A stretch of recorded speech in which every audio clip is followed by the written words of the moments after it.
was a late Friday afternoon and I was bored, so I decided to walk the docks over there in Wrightsville Beach, North Carolina.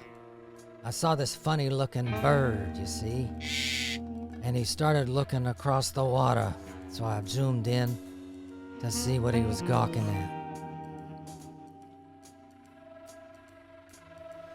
I panned over and I couldn't believe my eyes.